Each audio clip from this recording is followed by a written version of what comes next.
Hey guys, Harry Cricket 3 here and welcome to my 2024 T20 World Cup prediction video.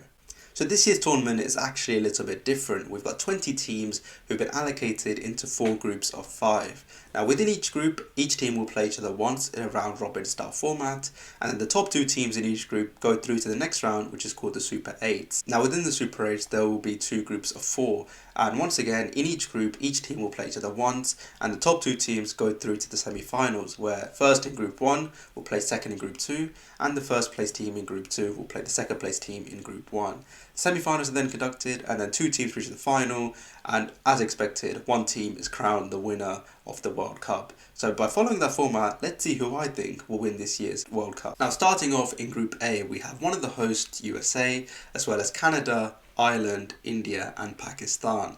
Now you might think India against Pakistan is the biggest match of this group stage, but actually USA against Canada is a repeat of the first ever international cricket match all the way back in 1844. So historically, that's probably the bigger one. To start with, that match is very good at promoting cricket in North America, but unfortunately for cricket in North America, I don't think either of those teams are going to qualify out of this group, just simply due to the fact that they're playing against 3 really good countries in India, Pakistan and Ireland.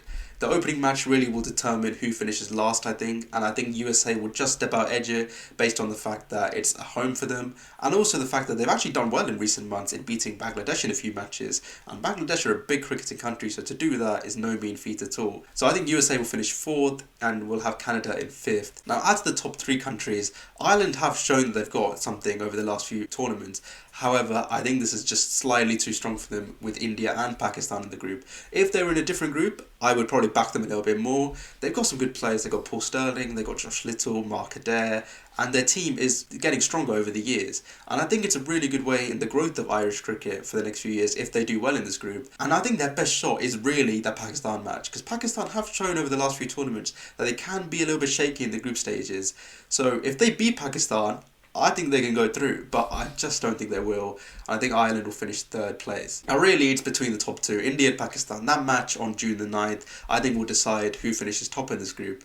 Now the way that ICC have set up the tournament, it doesn't actually matter who wins the game on June the 9th, because if both seeded teams go through, they'll be separated into different groups anyway. So even if India lose, they'll still be in a different group to Pakistan and they'll still go through as long as they're in the top 2. So it doesn't really matter, but I think India will beat Pakistan on June the 9th, and I think Pakistan will finish 2nd place. Now Group B, and we have Australia, England, Scotland, Namibia and Oman. Now there's 2 very strong countries here in Australia and England, 2 cricketing giants, and I think those 2 will qualify in 1st and 2nd place. I think the match between them will decide who tops the group, but once again it doesn't matter because they'll be separated anyway in the next round. I think Australia will just about edge it in the group. I think England might go further than them in the actual tournament, but I think Australia right now they're in amazing form. They're current test holders, they're current ODI holders. This is the only tournament they need to win to have all 3 0-1s. They could do it easily. It'll be a tough game against England, don't get me wrong. England were very poor at the ODI World Cup a few months ago in India, but England are an amazing T20 country right now. They're one of the best white ball teams. They've got so much strength in their top 6, top 7 in their batting, but Australia just know how to get the job done all the time. I think they'll top the group. I think England will finish 2nd. I'm going with Namibia in 3rd place because Namibia do have some very good talent in David Visa. They've got a good bowling attack, and they've just got a bit more experience in the recent tournaments over Scotland and over in Oman, who I think all played in the 2021 World Cup.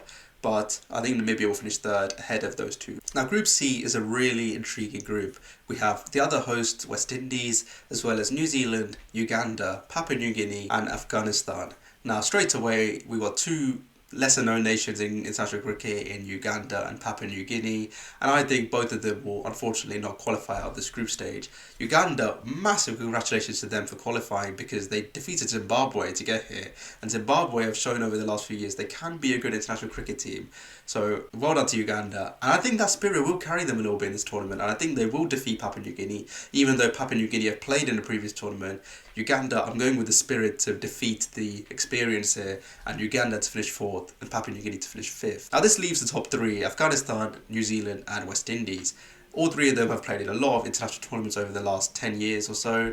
Afghanistan come into this with a real dark horse mentality. The fact that they've got such a good spin attack, and the fact that this group is being played in the West Indies, makes me think they've got a real outside shot of qualifying here. I think New Zealand are the strongest team out of the 3 of them, But I'm going to go with home advantage here to top the group. I'm going to go West Indies to top. If New Zealand win the other group, in Group D, I would 100% have them topping the group easily. But because they're in this group, I'm going to have them second just due to home advantage. And the fact that I think they've selected pretty much the exact same team that they've selected for the last 3 or 4 tournaments, with the inclusion of Rachin Ravindra. But they've got a real united team, and I really like the way New Zealand play. And I think they've been very unlucky over the last few tournaments. I'm going to go just about with experience over the dark horse mentality in this case. I would have predicted Afghanistan to qualify. If there was any other country in New Zealand or West Indies place, if there was a Bangladesh here or a Sri Lanka here, I would go Afghanistan to qualify. I really would. But I'm just going to go with the New Zealand to finish second. Even though they're a better country than West Indies, they're going to finish second. Now, Group D, also known as the Group of Death, we have South Africa, Sri Lanka, Netherlands, Bangladesh, and also Nepal. So it's a very good group with 4 teams who have played a lot of international cricket tournaments over the last 5 or 6 years in all the teams apart from Nepal. But Nepal, well done to them for qualifying first of all. They've got a real team spirit about them. They've apparently got one of the best fielders in the entire tournament, who's this 5'4" guy who can fly everywhere. So watch out for him. But the other 4 teams, it's going to be one hell of a group. I think Netherlands, they've got something about them. They've shown over the years that they can be a real surprise. Their biggest best friend for Netherlands right now seems to be South Africa, who they seem to beat every tournament they play. Is it going to happen again? I think the last 2 times they've beaten them. Third time lucky for South Africa maybe. They've got a new captain this time in Aiden Markram, so hopefully that changes the spirit for them. I think South Africa are the best team in this group. Sri Lanka have proven they can be a good T20 side over the years, even though their team's changed a lot since the Dilshan, Jayawardena and Sangakkara days. They've still got something about them now being captained by Hassan Ranga, but I think South Africa will top the group. I think Sri Lanka will finish second place. Despite being a bit disappointing in the last few tournaments, I think they will go through. In third, I'm going to go with Netherlands. I think Netherlands have proven they can be better than Bangladesh on their day. I think Netherlands will beat Bangladesh. I think they will also beat Nepal. I think they'll finish third. Bangladesh in fourth, who I've been really disappointed by in the last few tournaments. I mean, losing to USA before coming to this tournament is not really good. They've still got a good squad, don't get me wrong, but I'm going to go Bangladesh in fourth and Nepal in fifth place. Now, as I said earlier, the Super 8s have actually already been selected based on seedings, and the fact that all 8 teams are predicted to go through are seeded. The group stages will look like this. It will be in Group 1, Australia, New Zealand, Sri Lanka and India. And in Group 2 will be England, West Indies, Pakistan and South Africa. So, as I said, all teams play each other once and the top 2 teams will go through. So first of all, Group 1, we have India, who are the bookies' favourite to win the whole thing. We have Australia, who is second favourite to win. We have New Zealand, who seem to get to the latter stages at every tournament they play. And obviously also Sri Lanka. Now straight away, I'm going to rule out Sri Lanka. I think they just don't have enough to compete with the other 3 teams in this group. Don't get me wrong, they can beat any team on their day. They've shown that they can do that over the years. But not for me. I think they're going to finish last place.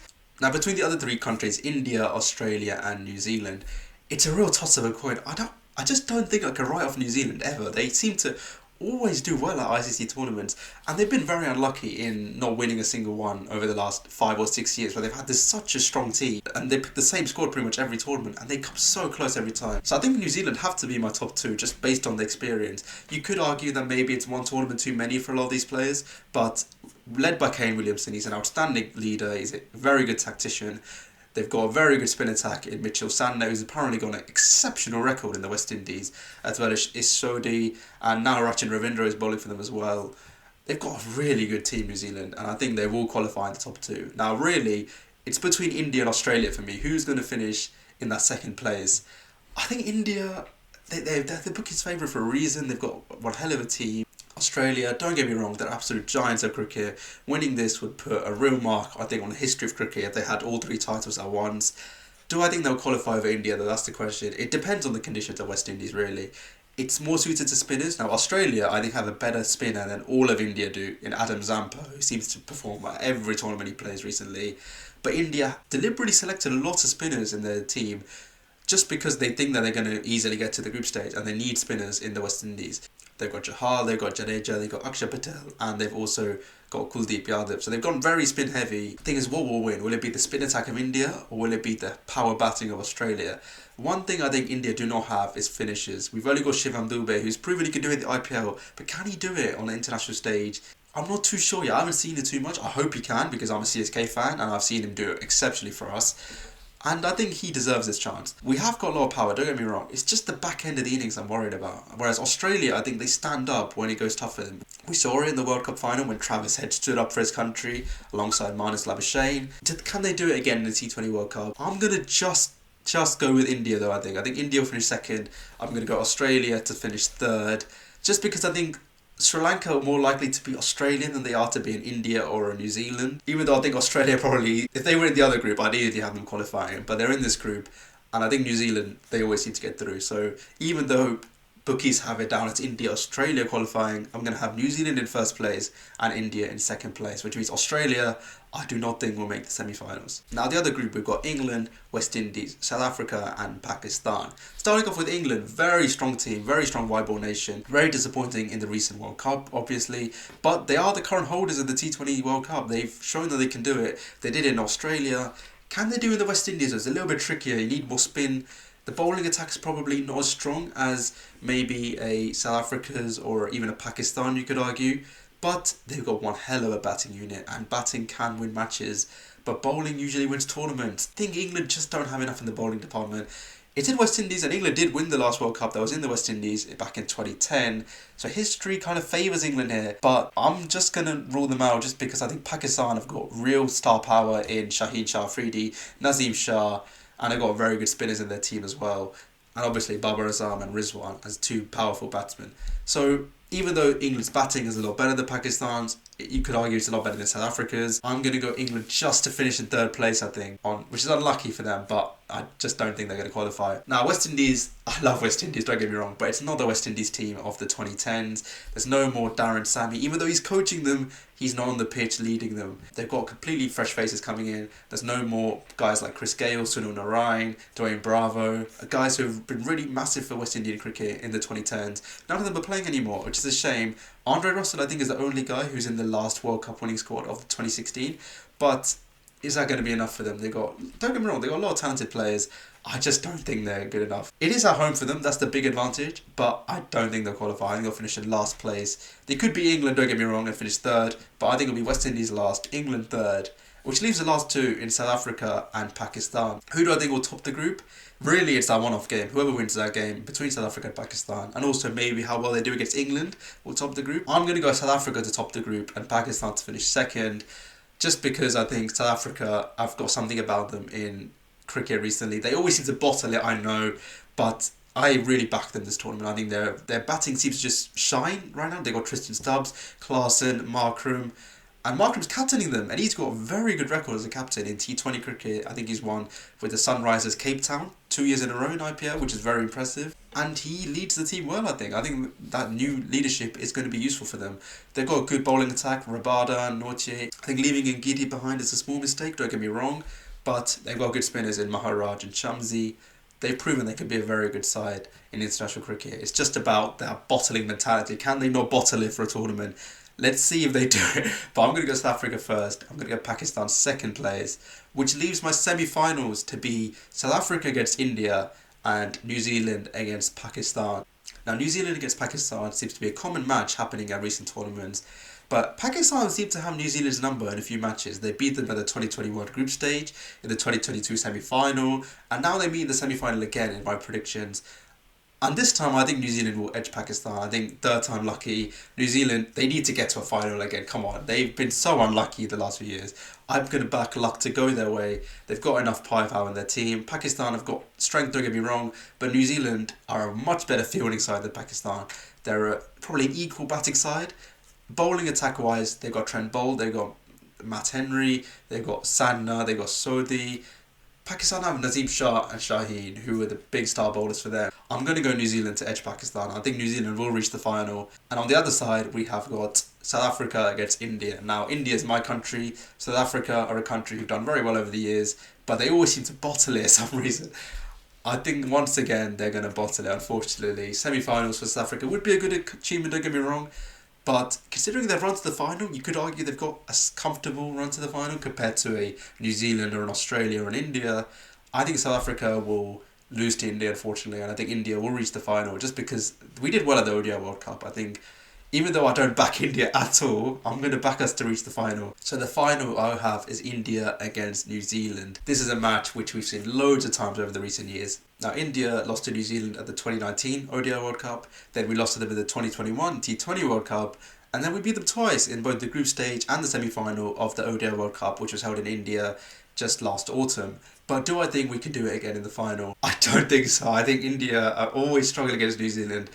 We seem to have some bottling. It's going to be the battle of the bottlers, really. Like, New Zealand have bottled many tournaments. Not really bottled, I'd say. Just been unlucky. Whereas India have bottled many tournaments. We haven't won anything since the Champions Trophy in 2013, which we won on DLS in England. But I think New Zealand are going to win the T20 World Cup. I think, considering they play India in the final, I've got to go with them. If they played any other team, if they played Australia, England, maybe not South Africa, if they played Australia or England, I would 100% have Australia or England beating New Zealand. But New Zealand deserves to win something in our lifetime. I think they've had such a good team. It's coming to the end of that reign for that team. And considering I said they might not get out of the group stage with Afghanistan's threat, I'm going to go with New Zealand as a real powerhouse to go through the entire tournament, and they're going to win the T20 World Cup. Now, next up, I'm going to predict the top scorer, the highest wicket taker, as well as the player of the tournament. So for me, first of all, top scorer, there's many candidates here. If England get to the final, Joss Buttler is a very good shout. As I've said, India to get to the final, you could say Jaiswal or Rohit Sharma or Virat Kohli is always a shout. And if New Zealand, as I've got them to get to the final, Devon Conway is always an unbelievable scorer in white ball cricket. And obviously the new guy, Rachin Ravindra, he's shown he can do it. He was a little bit disappointing in the IPL, but he's got talent and he could do very well on the international stage as well. If you look at the semi-finals, I've got Pakistan reaching quite far, so Babar Azam or Rizwan could be quite a good shout. And on the other side, I've got South Africa reaching far, so maybe Aiden Markram or one of the openers could also be a good shout. Now, top run scorer, he's proved he could be a real good T20 player. I'm going to go with Yashasvi Jaiswal to win the most runs award at this year's tournament. Now, most wickets, if you look at India and New Zealand wise, Jasprit Bumrah, Trent Boult, Santner, as I said, has an exceptional record in the West Indies, so considering he's playing all of his matches in the West Indies, he could be a real candidate for this. Other than that, if you look at Pakistan, Shaheen Shah Afridi is always a good shout, Nazim Shah is very good. South Africa wise, they've got some real strength in Rabada and Nortje, but I think I've got to go with Jasprit Bumrah. He's proven he's an exceptional bowler in white ball cricket. It's got to be him. Jasprit Bumrah to win the most wickets for me. A player of the tournament, considering I've got New Zealand to win the tournament, it's probably right that I go for a New Zealander. I think Mitchell Santner has a real outside shout with this. I know he doesn't bat much because he's quite low down, but as a bowler, considering what I've heard about him in the West Indies, he could be a dark horse for this. If you look at batting wise, Ravindra, Daryl Mitchell, Devon Conway is a very good shout. Even the captain, Kane Williamson, the guy behind all of it, he's the reason I think they're going to win. The tactician could be a good shout. But even though I don't think he'll get the most runs, I think he'll make some very important innings, like key moments for them. I think I'm going to go with Devon Conway to win Player of the Tournament at this year's World Cup. He's coming back from an injury, I know, but players sometimes come back from an injury and shine, and I think Devon Conway will do that, and I think New Zealand are going to win the World Cup. So guys, I hope you enjoyed the video. Leave a like if you did, and leave a comment with your predictions down below of who's going to win the tournament, who's going to be top scorer, who's going to be the most wicket taker, and who will be the player of the tournament. Subscribe if you're new around here, and I'll catch you later.